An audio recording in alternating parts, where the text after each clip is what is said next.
feel too real while dreaming. Morning comes and I can feel life moving.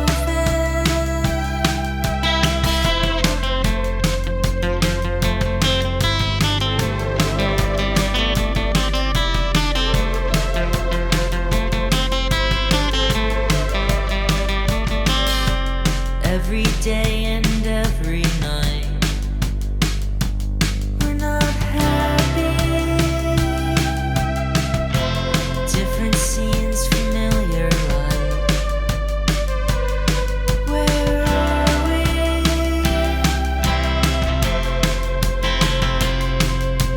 Tell us a story, don't make it boring. Make me believe I was there. Why was I wearing pink boots and earrings? Something I'd never wear.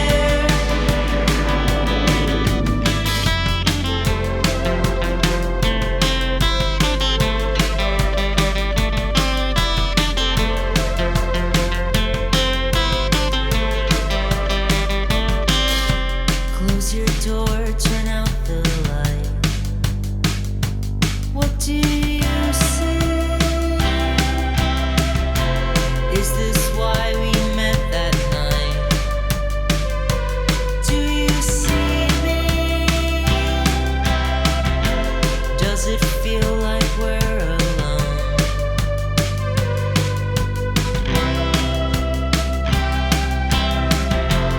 Morning comes, I'm on my own.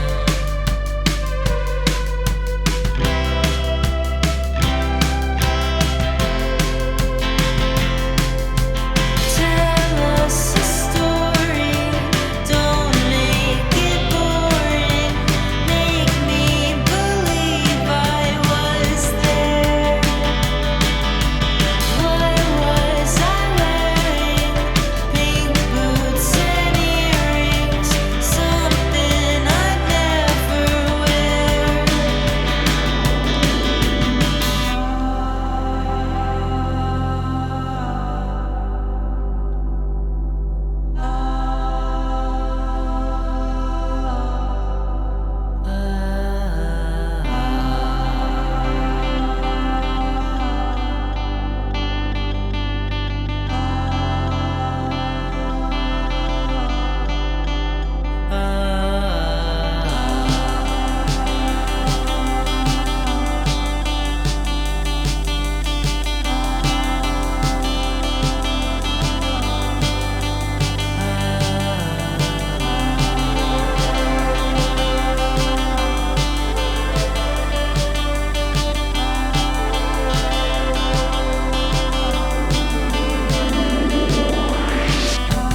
Does it ever feel too real?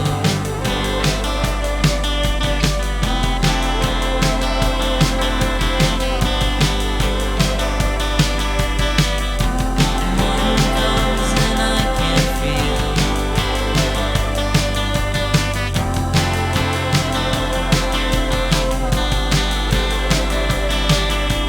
Tell us a story, don't make it boring.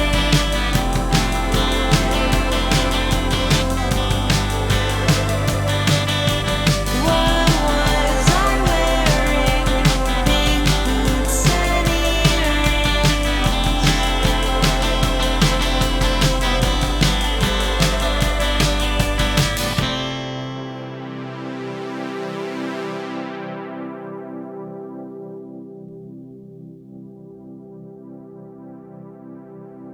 I'm Andrew. I'm Max. I'm Danny, and we're Sonic Blume. What did you say? We've been talking. I think trying to do this for a while, but with everyone going to school and a lot of different stuff, we haven't really had time to get into the studio for periods of time and work on it. But this year we were lucky enough to be able to do that. So we've in August, and then a few weeks ago, like, we've been recording and we finished that up. So that should be coming out probably sometime around like early summer, like midsummer, sometime around there. So I'm really excited for that. Yeah. So COVID, it's for most bands, or almost all bands, it's definitely made things a lot harder. Not being able to play shows, and with us too, we had like our first like tour booked for March. I think it was like the week after the whole lockdown happened. We were supposed to be like playing some shows on tour, like up in Boston and stuff. So that was unfortunate, but we've also had some luck, I guess. Danny goes to Drexel, so in the summers he would have to be on an internship. So because of COVID, that was canceled, and then that kind of allowed us to get in the studio. Like, we wouldn't have had that time.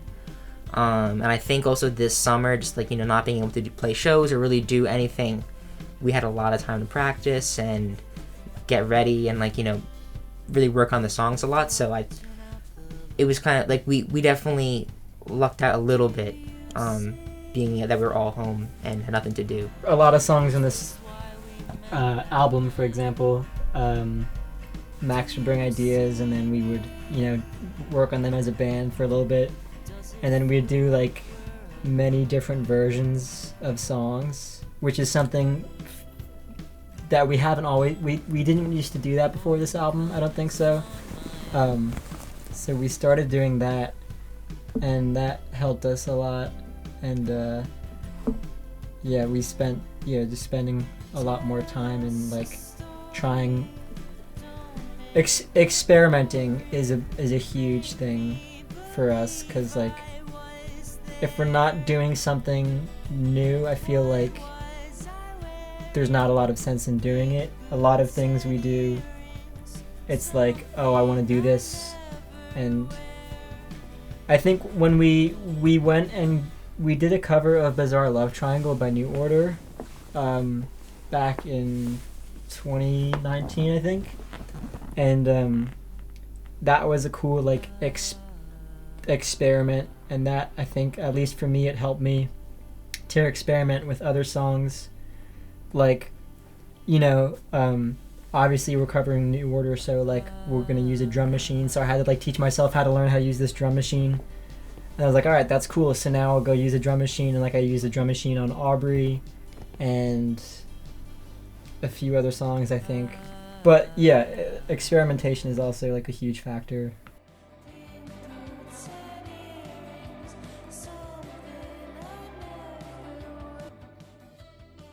We're doing our song Pink Boots. That came out in summer of 2019 on your birthday, on Danny's birthday. On my birthday, yeah. Yeah, July 14th. But yeah, Pink Boots, and that song's also actually going to be on the record too. So yeah, it's a cool song to play live too, because it's not like our typical instrumentation arrangement. Like I play acoustic guitar on that, and that was like the first song that I play acoustic versus electric. And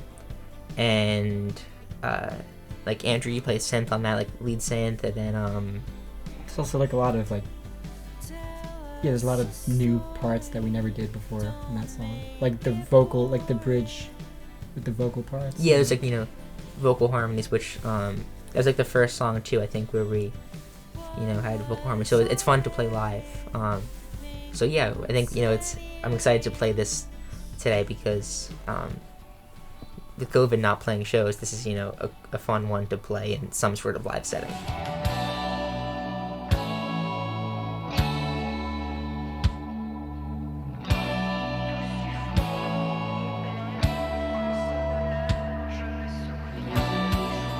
It's called We're Drifting Further Apart, Aren't We? And we're right now we're like finalizing like artwork for the singles and the album. So it's been really fun. It's been really cool. I'm excited. Yeah. There's so many songs of this. Yeah, we have 8 new songs, and the past 3 singles that we released are also going to be on it, so it's going to be an 11-track album, so really stoked about it, the biggest project we've released, and I think every song on it's like so good. Best album ever, I think, honestly. Like, it's better than... it's like, you know, it's kind of like Pet Sounds, Sgt. Pepper's, and like Beyonce's Lemonade, like all in one. Oh, it's a complete masterpiece. Yeah. Okay, cool. Yeah. It's 8 days straight. It's Monday already. Soon as I get my money right, I'ma buy me a car. I'ma buy me a car. Oh baby. Soon as I get my money right, I'ma buy me a house. Look, I done said it before. I done said it, but who wears plain clothes? Who wants green grass? Everything ain't for everybody, baby. Gonna take more than patience. Can't easily explain why it works. Just know that it works. Just know that I'm on my shit. Rolling like 4, 5, 6. Take a roll of the dice. Make the most out of life. I still got luck for you, but I see life's been cruel. Need one more second chance. It looks not in your plans. I still got luck for you, but I see how you move. So no more second chances. Looks not we walking forward but going backwards. How are we the quest? Going mapless. How are we the cure when we so sick? Favorite line at the party, what you doing after? If teamwork made the dream work, I can put you on and lead the team hurt. I am not an ant, but I seen dirt. Man, I'm still talking to God like I need church.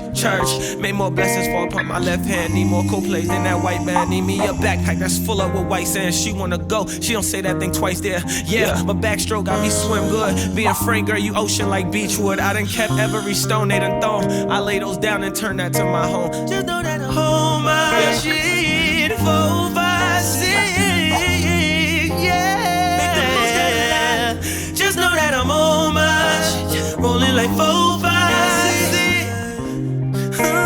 Rolling like 4, 5, 6. It's Monday already. That's the one.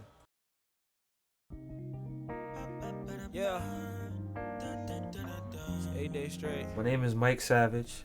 That's my real name. Last name really Savage. And my artist name is 8 Days Straight. That's what I go by at the moment. Yeah, so I just did a name change last year. But yeah, I went from Mike Sav, my regular name, which I got stuck with. I didn't really pick that as my artist name. Kind of had to just run with it. But I switched it to 8 Days Straight. Like, I'm big on numerology and stuff like that. 8 is my favorite number. 8, 12, 11, and 2. 2 and 11 are like my master numbers. Picking your numbers, those lucky numbers that create that power, that energy for you or whatever. But 8 just represents infinity, wholeness, going the extra mile. You know what I mean? Staying in the gym a little longer than everybody else. You know, I feel like people look at what I do in my work and they think I'm talented, but they don't understand that I put in 10,000 hours. And so it's just symbolizing that, you know what I mean, when I came, because I didn't put out music for a while, for 8 years, literally. It's just like my life numbers just match up like that. And so when I wanted to move forward, I wanted a fresh start. I wanted, when people hear it, they not have the biases behind it. When they hear my music, it's just a fresh ear, and it symbolizes my whole last 8 years of getting myself together and refocusing myself, pretty much. Been cruel, need one more second chance. If luck's not in your plans, I still got love. Yeah, I had I pretty much, like I said, I built a catalog of music, referenced it, pretty much put it together in different projects that I had in mind. But like, music has changed so much, and then with the whole corona and everything, no shows and virtual, just stuff like that, just how short the attention span already is, not to mention with everything on top of it, I am kind of shying away from projects right now. and just go and do more singles, videos, and work on, as things open back up, more shows. You know what I mean, to push the singles and videos and merch and stuff like that of that nature before I go ahead and then it's not like those songs, even though they'll be out nowadays, people don't even care. They'll take them on a project later. I'll be able to group them together, throw some new extras, some new bonuses and stuff on there for people really fill out the projects or whatever. But I do have an album that I'm going to work towards, and so even if I don't do the projects in between, I'm going to go ahead and consistently, my goal is to do a single each week. So from the moment I start to release them, which the songs, I'm just finishing up covers and stuff like that, and doing a couple videos so that I have it all ready and sitting so that people don't have to wait for it. I'll be able to shovel out content, but once I get on the roll, I'm going to do that every week. I mean, consistently, so people have something to take every week. The attention span so short, I figure why spread it over. Just looking at my numbers in my last 2 projects, the same 10,000, 20,000 people going to look at the whole project as they would the one single. So I can get more compound interest, and they'll go through the whole thing of the one thing together, bundled up with everything that comes with it, versus spreading out on a project and they miss good stuff.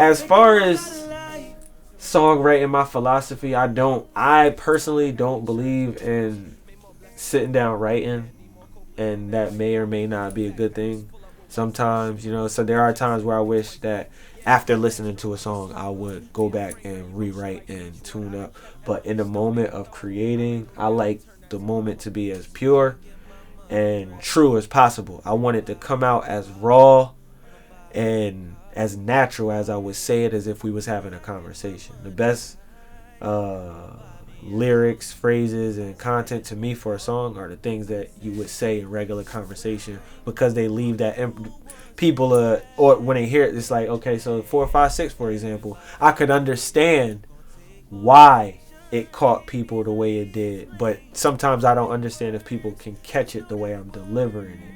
But I know that the feeling is there overall. So if the feeling is there, they'll go back to it.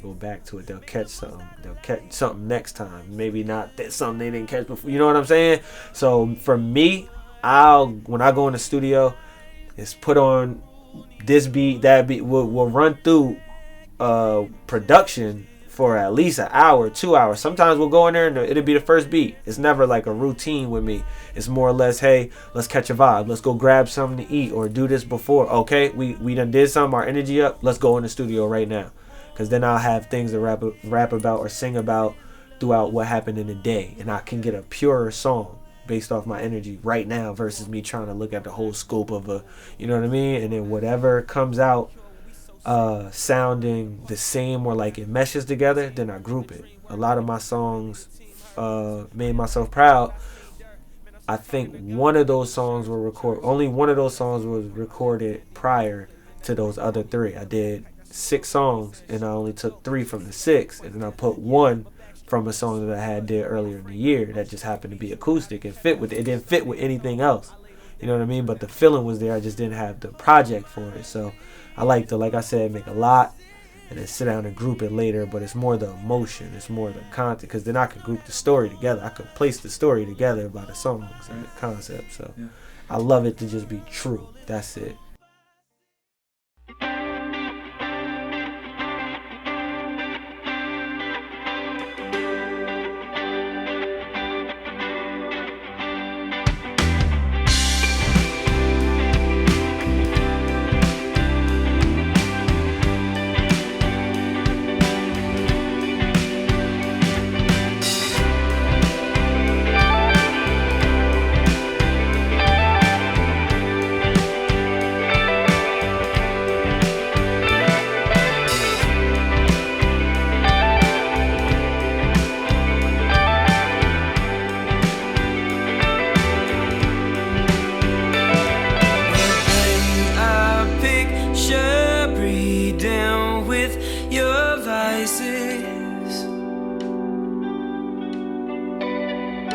Plain and simple existential crisis. I'm picking up your time and picking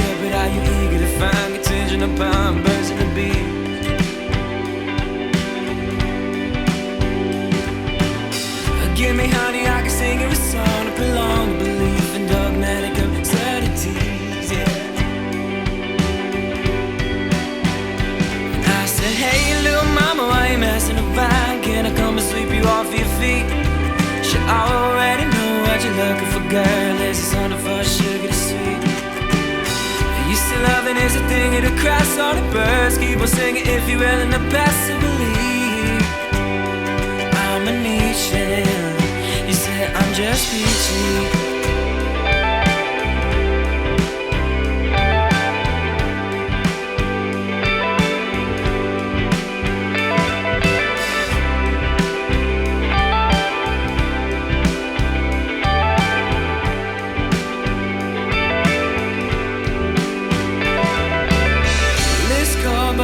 They've been warming you up. Going junkies, foreign monkeys, got you smoking too much, girl. A cigarette, Cinderella with the smoke in your eyes. It's a pale blue shade of innocence, my watercolor child. I said, hey little mama, why you messing around? Can I come and sweep you off your feet? She already know what you're looking for, girl. Is it something for sugar to sweet? Still loving is a thing of the cracks on the birds. Keep on singing if you're willing to pass the belief. But I'm a niche. You said I'm just peachy.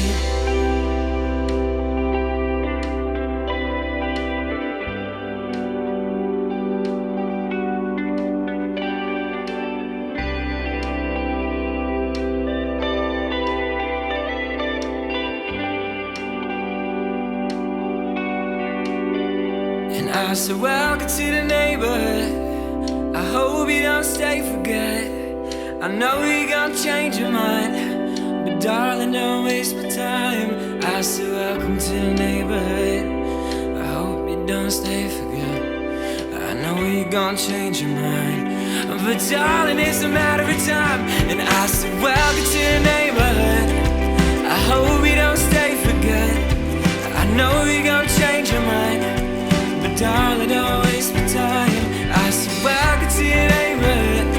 I said, Erica, you're more than just a friend. You said, save yourself, just pretend.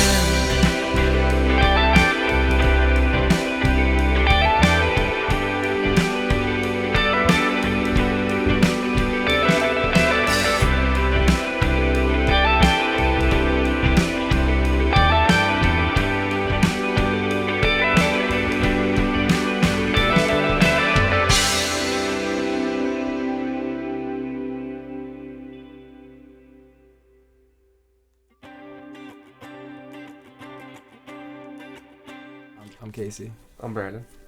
and we're the band Shoobies. We're from Bayville, New Jersey. It's like a little south of here. We just grew up in the same town, had similar like mutual friends. We've been like best friends for like years and years. I mean, well over a decade. We just hung out one day and just like never stopped hanging out. And I don't know. And then maybe a couple of years ago, we were like, let's start a band, and then we did. We were always just like hung out like we said before, and then one day like he started doing the music thing, and then he was like, hey, I need a drummer, and I was like, oh, like who are you thinking of asking? And he was like, no, like you should do it, and I was like, yeah. Like, why not? Kind of. I don't know, like we've always had like a sort of connection with everything we did, where we like worked really well together. I mean, we're best friends again, so I don't know. I think it came sometime around. Actually, we recorded our first EP here at Lakehouse, and on the way home there was like this like shooting star that like streaked across the sky, and I was like, dude, this is like such a cool moment. Like it was from that point on, I was kind of like, we were meant to be here. Like this is what we're meant to do. I've always wanted to be like a writer, a novelist, and all of our songs thus far have been written based off of said novel. So like every single song was written based off of like this book that I wrote, and Cult was supposed to serve as like part 1 was supposed to serve as like the first part of the book, and part 2 was supposed to serve as that, and all the EPs that preceded it and whatnot were all written based off of this book. So it's like sonically it's like kind of all over the place, but it's meant to serve almost as more of like a soundtrack than it is supposed to be like one cohesive album. And I mean going forward like our new album that we're working on is definitely cohesive in that sonic regard, but I don't know, we just thought it'd be kind of cool to like work on a couple different mediums and try to make like a project that, you know, transcends sort of music, literature, and like film and whatnot. It wasn't written like we sort of went into it to write like deliberately like we were like, oh, what does this part of the book feel like? Oh, it feels like this. So everything was written like a soundtrack essentially. So that's why it's like all over the place. But I mean, I guess that was our intention.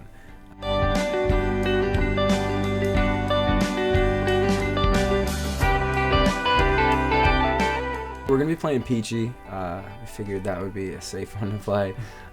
This song was written, what, 2017? I want to say. Yeah. 20, maybe even earlier. Because you're still. I was still in school Yeah, at the so- time. I was taking a philosophy class, and our professor said that he would give us extra points on our final if we wrote a song about existential philosophy. So that's why that song is super wanky lyrically and like a bit esoteric. But yeah. So I wrote that song, and then I showed the boys, and we were like, let's use it. Yeah.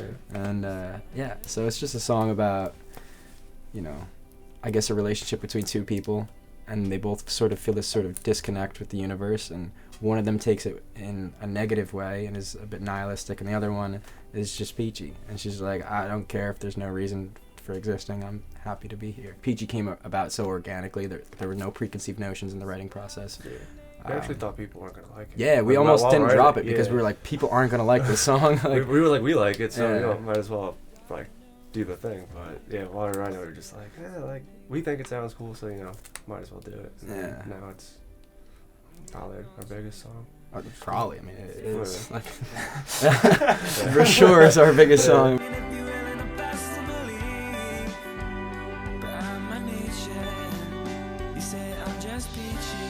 So we have, I think it's 10 singles coming out this year. In the summer, we're dropping like a 4-song EP, and then in December, we're dropping a 14-song album, and all of which is pretty much recorded and ready to go. But we like right before COVID happened, we bought a bus, and we got rid of all the seats, and we turned it into like an actual like apartment on wheels essentially. Like And- sleeps like 4 to 5 people. yeah, and we haven't been able to use it yet. So, Yeah. I mean, the plan is to be able to use that someday.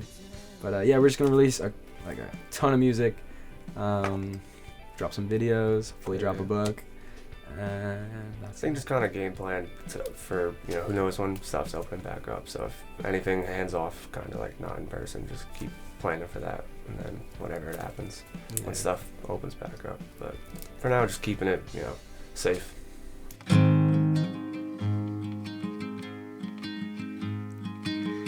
Try my best to set my mind at ease.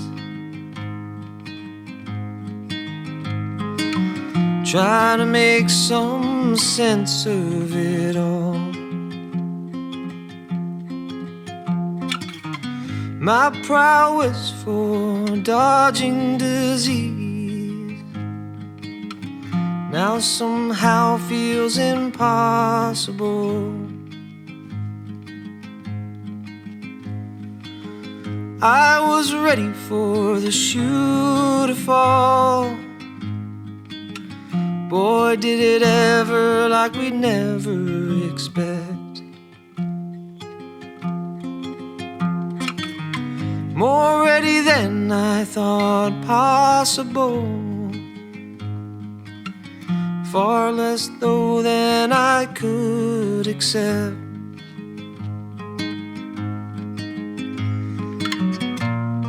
Still I can't refrain from ruminating ominously, and somehow I make it all about me, obviously.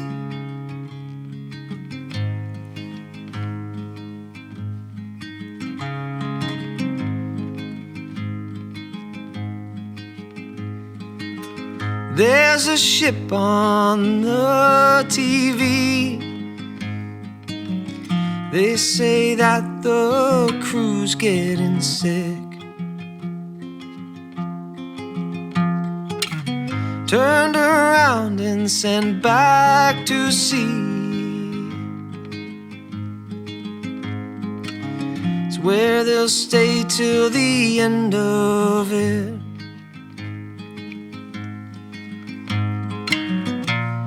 Still I can't refrain from ruminating ominously. Somehow I make it all about me, Obviously, new normal is what they say, but that just makes no sense to me. I want that oxymoronic cliche extracted from my vocabulary. A narcissist in the apocalypse is what I am. Don't it feel like we are in some grim noir horror film?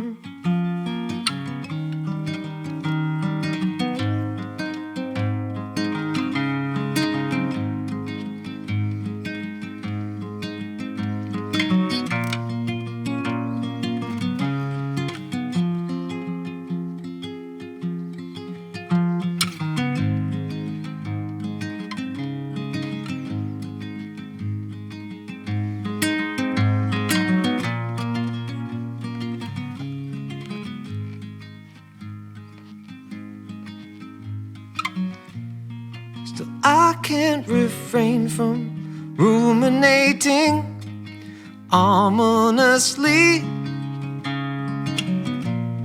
And somehow I make it all about me. Obviously, new normal is what they say, but that just makes no sense to me. I want that oxymoronic cliche extracted from my vocabulary.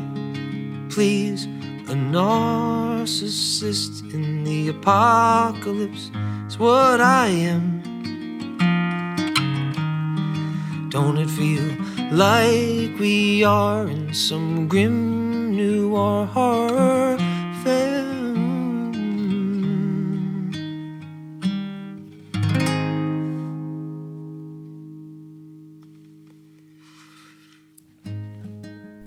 Moment where I was like, I want to really write songs was I was shitty at football, and I needed some way to get laid, I guess, as far back as I can remember, I was like, a couple years old when Born in the USA came out, and I remember pretending to be Bruce Springsteen, and just always wanting, at that young age, to be a rock star. And then hearing Bob Dylan, I was at my uncle's house. He had just bought Greatest Hits Volume 1. And I was kind of like a grungy kid. I was listening to Mudhoney and shit like that, and didn't have an acoustic guitar. It was just like playing like other people's songs on electric guitar.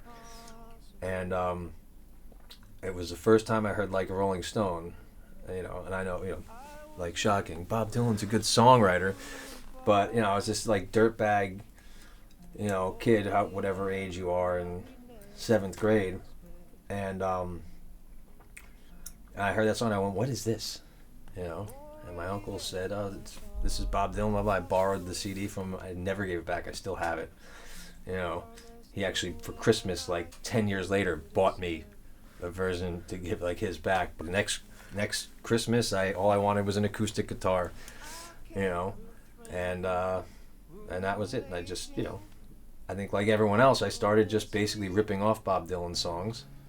I don't know if any of us ever really stopped doing that. And then, expanded my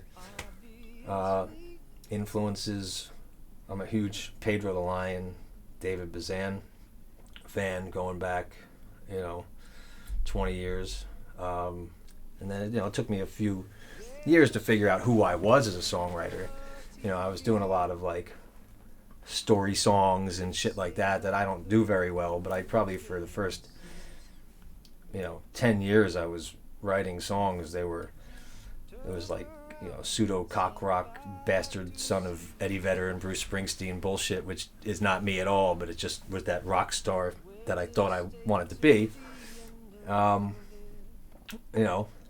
so, yeah, I guess it started as the easiest way I could see to get chicks. I don't know why I still do it. You know, I'm married now, so, but I guess it's become a compulsion.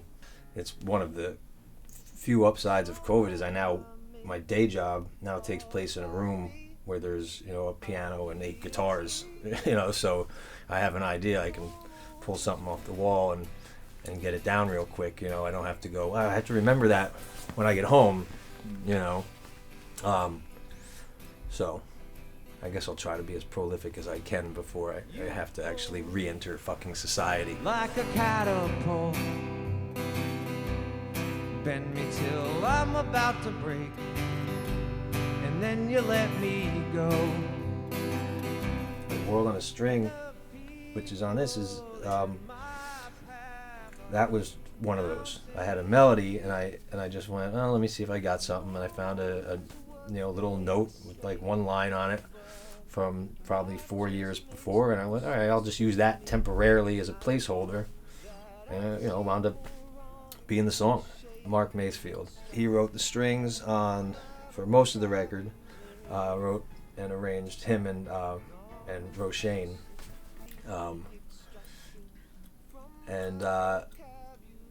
you know, they did all the strings, and it was a weird thing because the band went in and we recorded everything live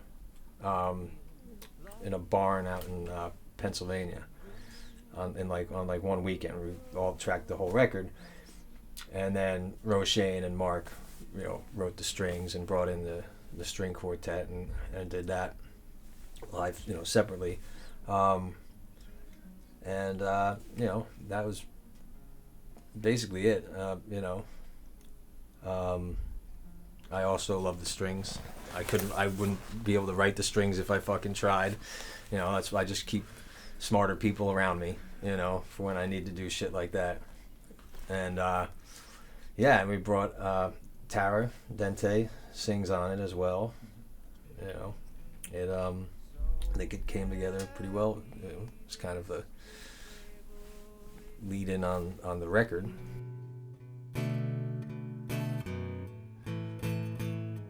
That my heart is being crushed beneath.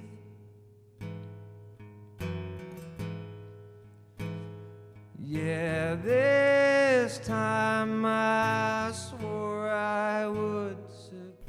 Really, everybody. I'd say the last record I just put out during COVID was interesting because I collaborated with all my friends from all over the country, and they all have home studios now that they had to build. And so I just, you know, I took these songs that were kind of inspired by the times, you know, of, you know, with COVID and, you know, the shithead president and everything going on.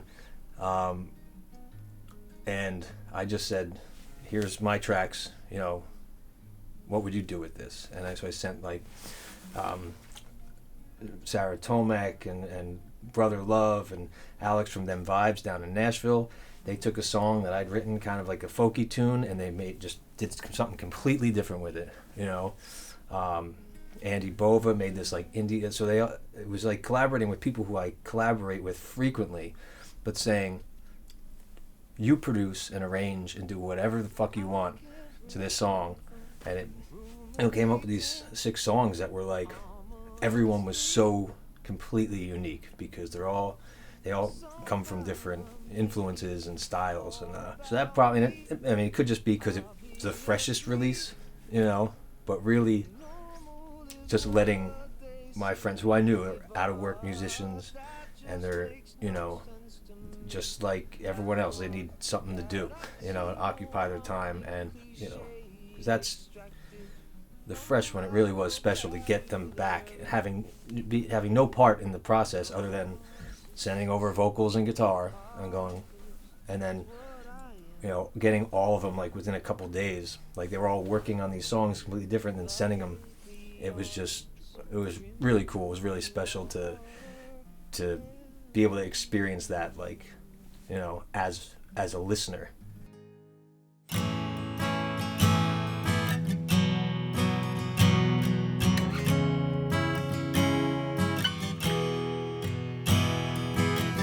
check my phone, but I won't respond, 'cause you waited an hour with me hanging on.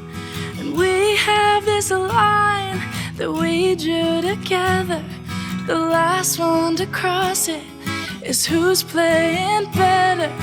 Who's in that picture? Who's on your phone?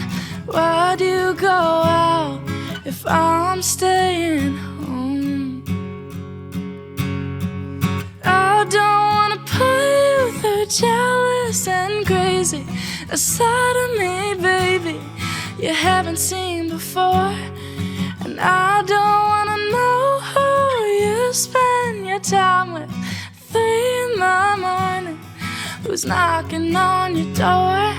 I don't wanna go through a heart left in pieces, desperate for answers, but still wanting more. Smile for the camera, who does it best? I don't wanna play the game of who cares less.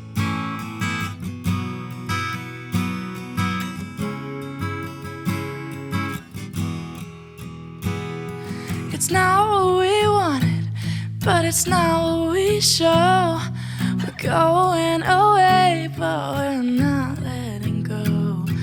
When you're miles away, you say you'll stay. You don't know you're lying until the day. Who's in that picture? Who's on your phone? Why do you go out if I'm staying home? I don't wanna put you through jealous and crazy, a side of me, baby, you haven't seen before. And I don't wanna know who you spend your time with 3 in the morning, who's knocking on your door. I don't wanna go through a heart left in pieces, desperate for answers, but still wanting more. Smile for the camera, who does it best? I don't wanna play the game of who cares less.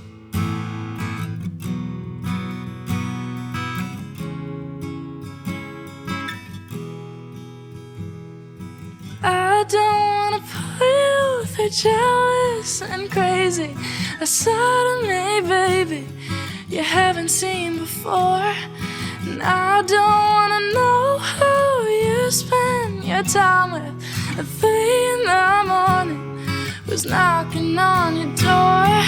I don't wanna go through a heart left in pieces, desperate for answers and still wanting more. Smile for the camera, who does it best? Now we're just playing, who cares less? Do you care less? Who cares less?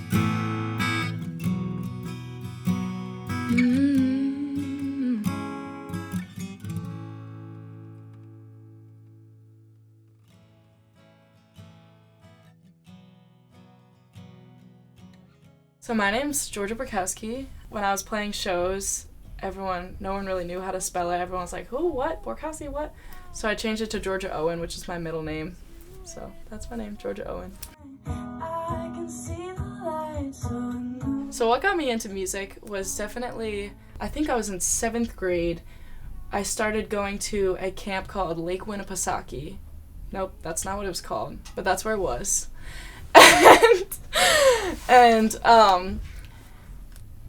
So Lake Winnipesaukee's in New Hampshire, and I went there, and it's basically like band camp. So you go, you play with a band, and then at the end it's a week long, and then at the end you play a performance, like just show all your songs, and I could still tell you all the songs I did. And after that I was like, hey, I live in New Jersey, I can't be coming up to New Hampshire every day to do this. So I looked around, I looked in Philly and I looked in Asbury, and I was just thinking, like, where can I do this where I live in New Jersey, and that's where I found Lakehouse. So I think at that camp is when I really figured out that I wanted to do music.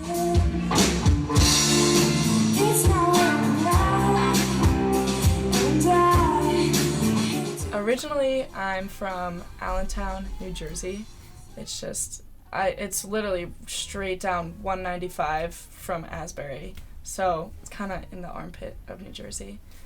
And now I'm in Nashville, Tennessee for music business at Belmont. And where Belmont is so helpful in Nashville because you're surrounded by music, you're surrounded by musicians, and since you're surrounded by musicians, you can kind of compare yourself to other people, which is good and bad, because you see like, oh wow, I really thought I did a lot in Asbury, but then you go to Nashville and you're like, maybe I didn't do as much as I thought.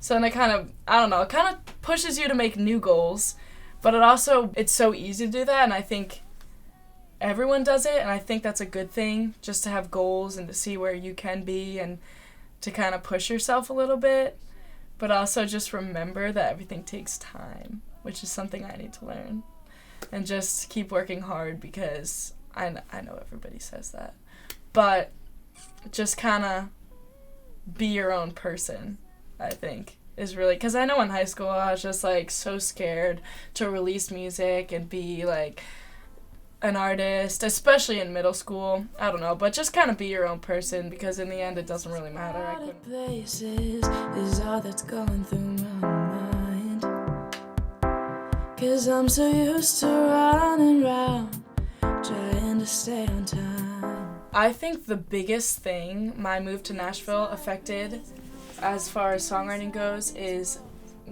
when I lived here, I was coming to Lakehouse and doing co-writes basically every week.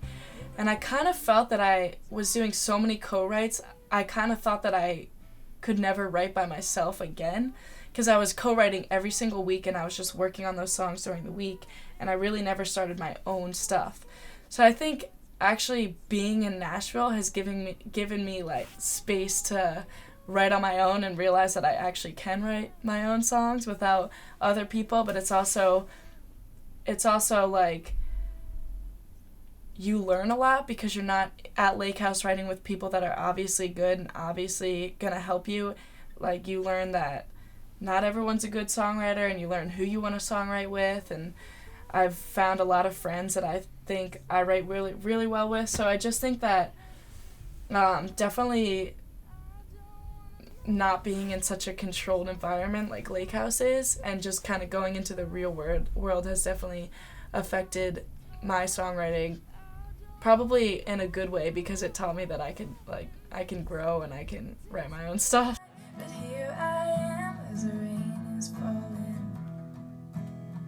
I think what really brought me from country to alternative indie type of feel, no genre, my genre is what I call it, is I just think I started doing a lot more songwriting on the piano and just having a lot more, like, expanding my horizons. I feel like when I was little, I kind of listened to the same people. I was like, I want to be Taylor Swift, I want to do this is cool, this is her, this is who I want to be.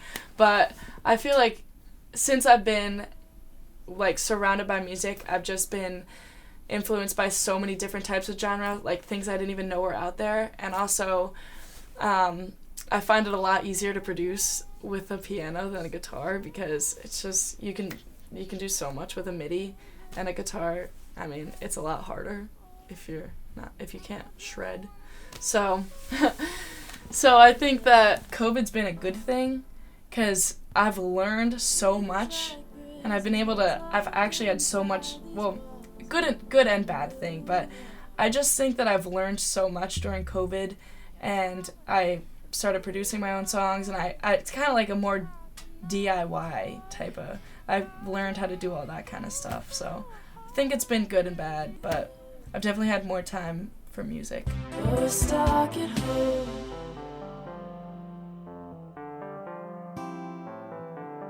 My next song is called Off With You, and he was telling me how we were talking about how you can hold on for something for so long and just try to make it so perfect, but it's never gonna be perfect, so you just have to put it out and like see how people respond. And he said Taylor Swift just kind of makes a release date and just puts it out and has it ready by that time. Because, I mean, I've had this song mastered for probably about 2 months, and I've just been sitting on it and critiquing every little thing. But that's my next song that I'm hoping to release. It's done. It's recorded. I just, like, it's obviously different. Stuck at Home was different, and that's why I was kind of scared to release it.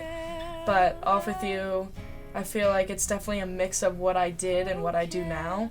So that's my next big project.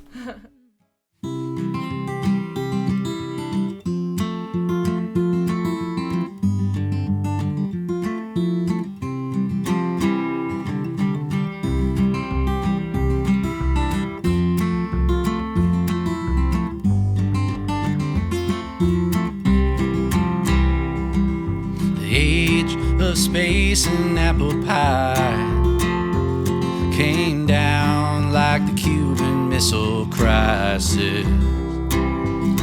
Now I got a phone with an eye and a retinal scan through my iris. My dad was really into trains, radios and woodwind kind of things. Played the sax, he swung the axe, gas station blues and diamond rings. Where is my radio kid? I could sure use him tonight. All I got is static on this thing. I wanna see you light.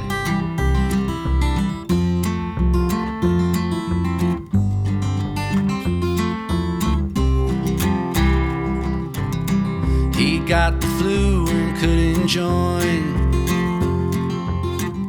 a band that never got too far along. Still, it was a thorn in his side.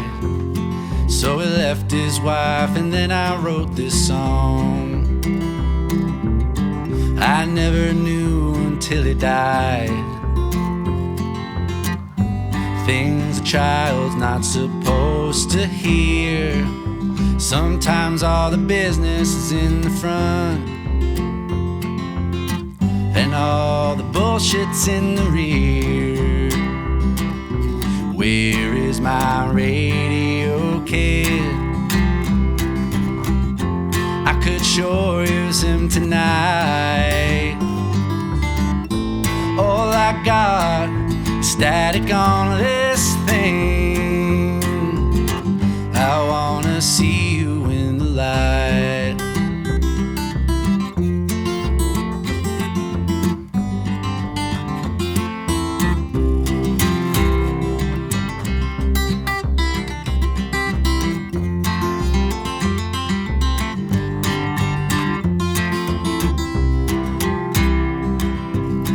I wanna take you by the hand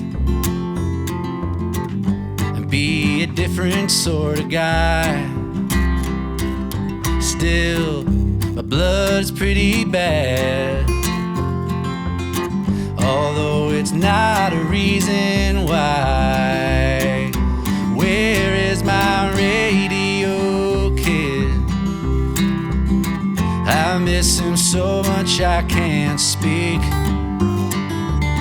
Somewhere in space, he's floating away,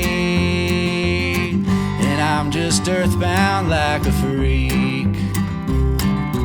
Where is my radio kid? I could sure use him tonight, 'cause all I got is static on this thing. I wanna see you in the light. Yeah, I wanna wanna see you. I wanna see you. I wanna see you in the light.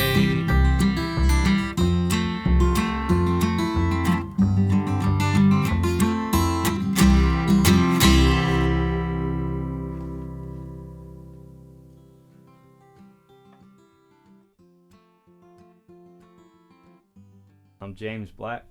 I'm Joe Makovecki, and we're Jackson Pines. We're from Jackson, New Jersey, which is a town that's like almost smack dab right in the middle of the state. And grew up there our whole childhood. James, you still live there, right? Yeah.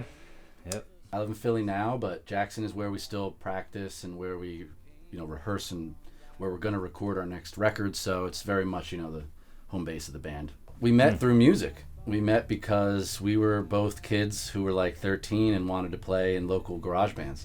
So we were in bands that played shows together for years and years.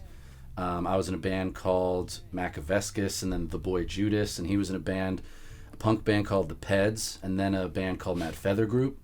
He was the bass player, and then eventually we played so many shows together.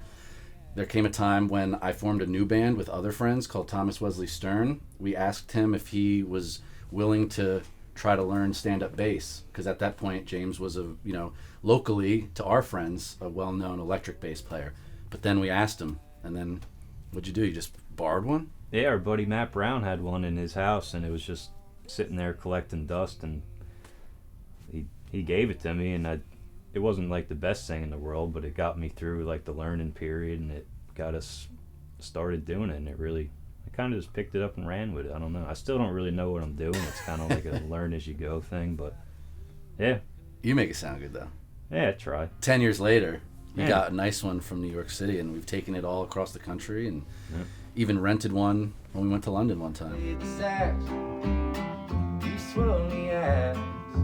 Gas station blues and diamond rings. Where is my radio kid? When James and I started playing, music together in Thomas Wesley Stern in 2010, I was in a indie rock band for all of high school, and I still, listen, love all that music. But again, we were listening to our favorite stuff and realizing that this Bob Dylan song is a reworking of a 1920s folk song. And what are the roots of that? And who is Paul Robeson, the great African-American singer?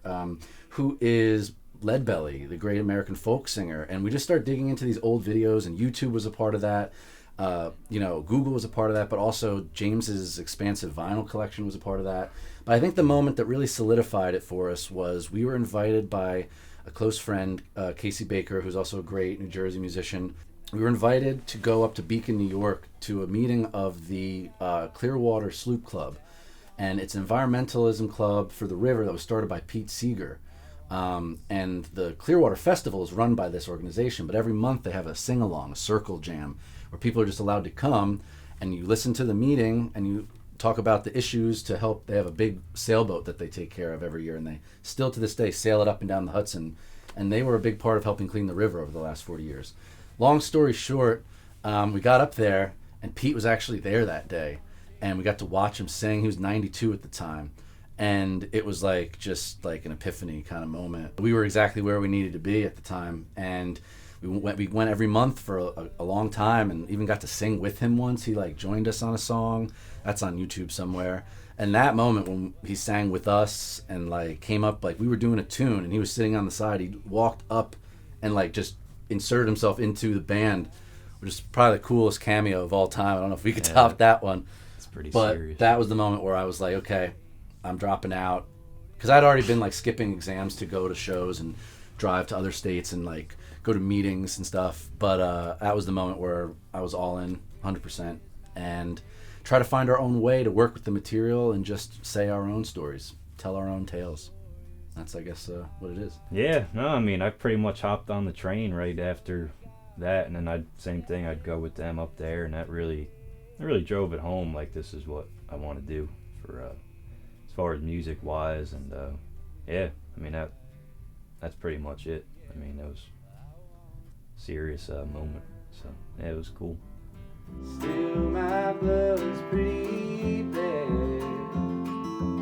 the song came about 2 years ago, and it's called Radio Kid, and it's basically a song about the differences between, like, you know, the generation that grew up in, like, the baby boomer generation was, like, where my dad and my mom, that was their situation growing up in the 50s and 60s.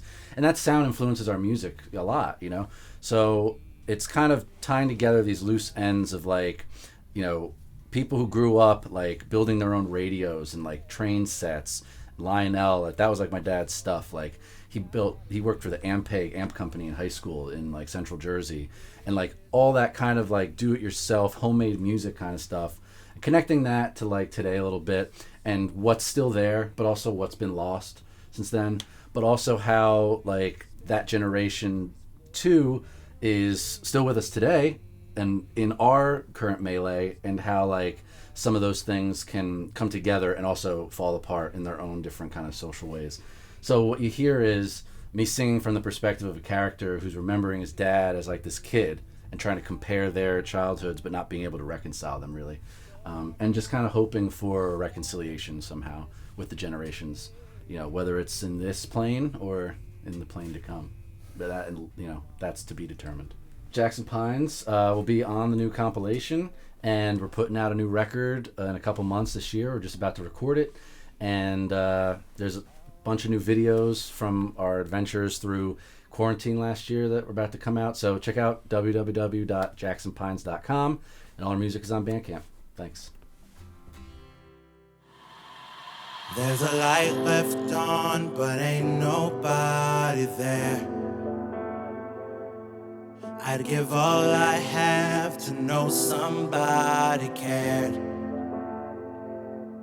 'Cause I stretch my hand to everyone around, but it hurts to see that no one reaches out. So I wake up to the sun with eager eyes, and I wash my sins away with full denial.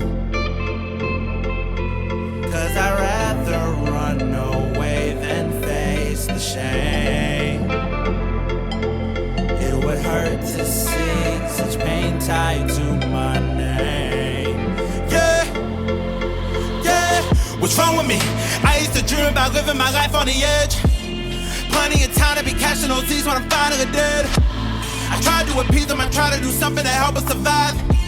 But sometimes to grow up, you have to be willing to cut all the ties. And people I once called my friends, I had to let them go. Hard to let go of the people you used to want to cherish the most. Why am I still being punished for things that I left in the past? And fearing for strangers of true sensation with me that I last, yeah, yeah. All my tears just not enough to heal the lies. 'Cause my suffering is worse than if I die. So I hold my breath and pray I live the night. 'Cause to fade away would not be worth the ride.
There's a light left on, but ain't nobody there. So it was fairly recent. Thank you for asking, by the way. It's fairly recent. It I think definitely gives you. I mean, I've done some crazy things in my life. Not crazy things, but I've had experiences, and I think being a number count in a pandemic is a very interesting thing to be a part of, because there are so many people that are, but there's so many people that aren't, and there's so many people that don't know. During the time when I was sick, I released my my final song that I released of 2020, which is called Fade. And seeing the recognition that got, and the plays that it got, and the amount of people that have shown love about it. Last year, yeah, all my tears just not enough to heal the lies. 'Cause my suffering is worse than if I die. So, Black Suburbia is a collective of artists. We all grew up in the suburban areas of New Jersey. It consists of a couple artists, including myself and Miles Nobody, collaborative projects like Beautiful Scumbags, Momo to God, 5D Girl, and a number of different artists that grew up here in the suburbs and, wanted to make music that, was sort of an accumulation of everything that we love. For me specifically, it was sort of the avenue of taking the stories that we do hear, the lyrical stories that we hear, such as, popular things like Springsteen and stuff like that, but then sort of taking those elements and, not trying to mimic, but sort of redefine it for the music that's for the generation now. And one of those, genres of music is hip hop and R&B and pop music, and I think all those things have gotten really influential and really popular over time. I mean, black artists and black women have really been on the up as far as the talent pool of pop culture right now. Is a joke, yeah. To know you I've tried my best to, not be afraid of my failures and be proud of my triumphs and understanding my failures are my lessons. And that's sort of why a song like Fade or, the music that I try to come up with is so important to me. The artistry that I come up, that I try to do, the screenplays, the stories that I try to tell are so important to me, because those are the best parts. And I think they're the parts that most people wish they didn't have to go through, because I think we live in a society where some people think that like going through that kind of stuff is sort of like a waste of your time, but nothing is a waste of your time. Nothing is a waste of your time. Your failures are not a waste of your time. Your successes are, we all know, are not a waste of your time. But if you only had successes your whole life, it wouldn't feel that good. And I think that's why a song like Fade is resonating with people so much. Because and it's crazy because the song literally came out the day that I found out that I was sick with COVID. So when you sort of have all of that going on and you're sort of asking yourself all these questions, why? What I've learned is that when you ask yourself a question like why so many times, that means you're in a state where any answer that you're going to get back is not going to be good enough for you. And that's the sort of lessons that I try to keep in my music. It's answering those who, what, when, where, how, and then sort of like accepting the why that comes with all of those answers, as opposed to begging for an answer that I'm not necessarily going to get. And that sometimes it's not the answer that we can't get the answer that we want. We need the answer that we need, and that's really what is the best. I think the best storytelling and the best music sort of comes from and stems from.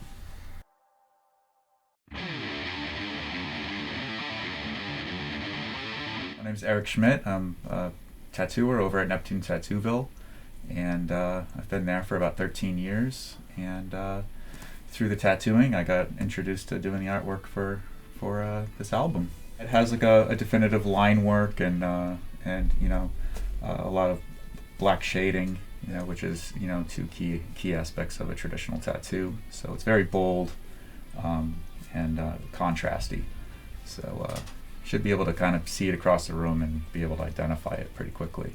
I love doing the traditional stuff. Anything related to the beach, ocean, nautical stuff is always really fun. I paint a lot of fish, so tattooing fish is always fun.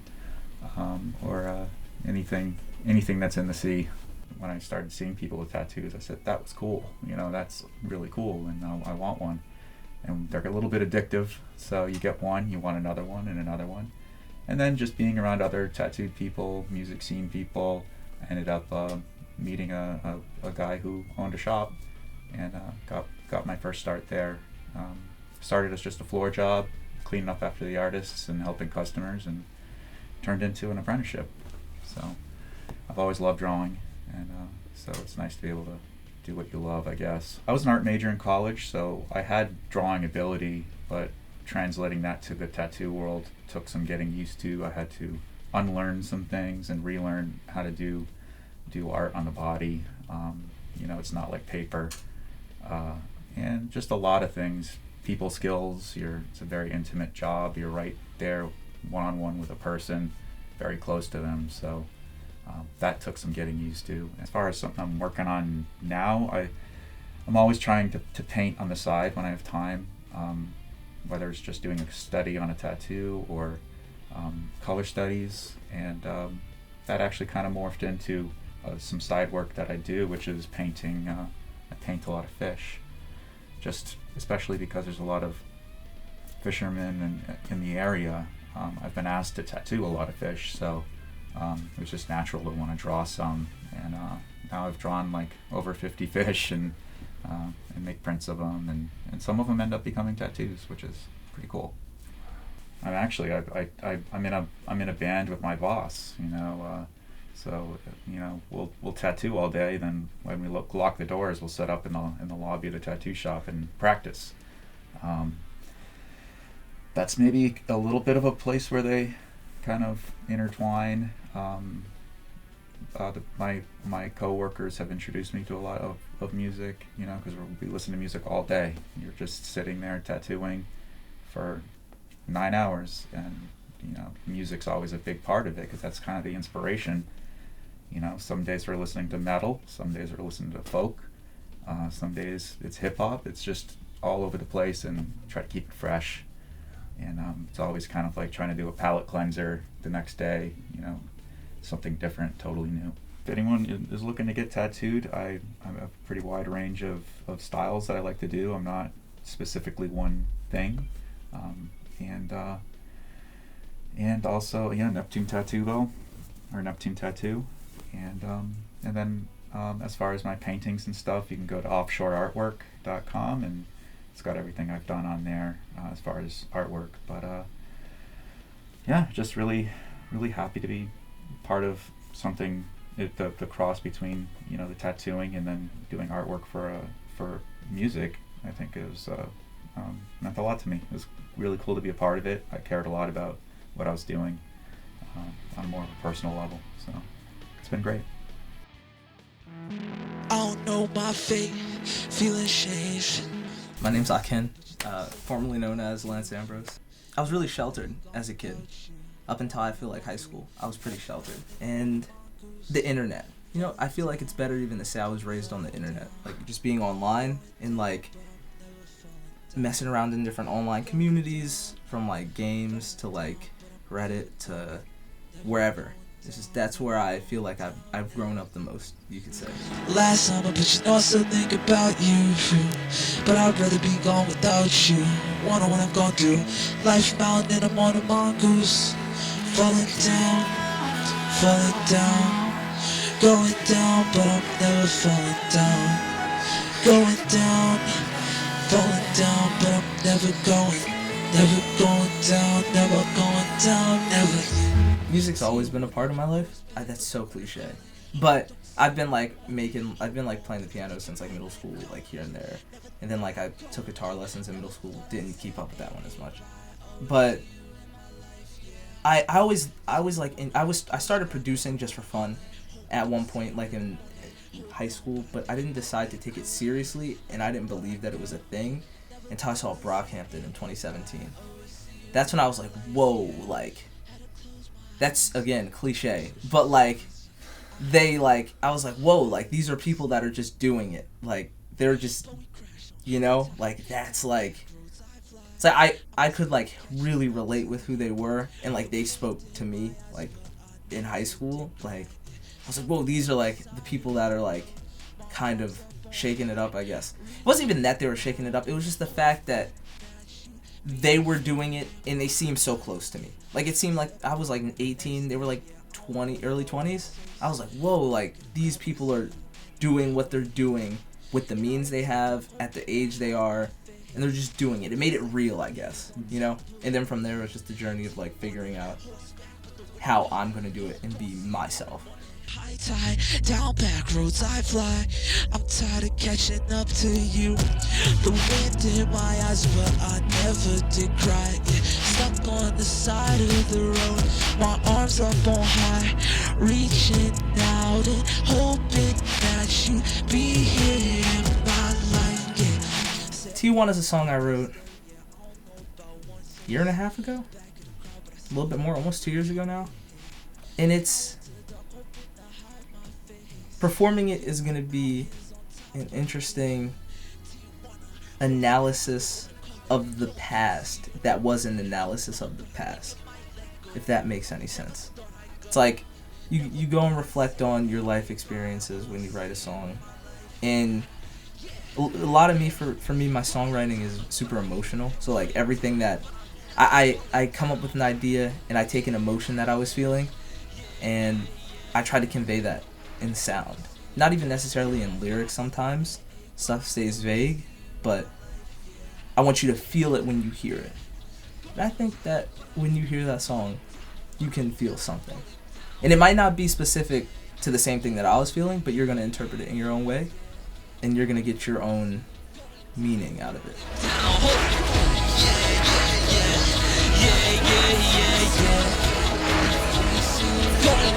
But I'm never falling down, never touch the ground. Y'all staying up, y'all staying tough. Woo! Yeah, yeah.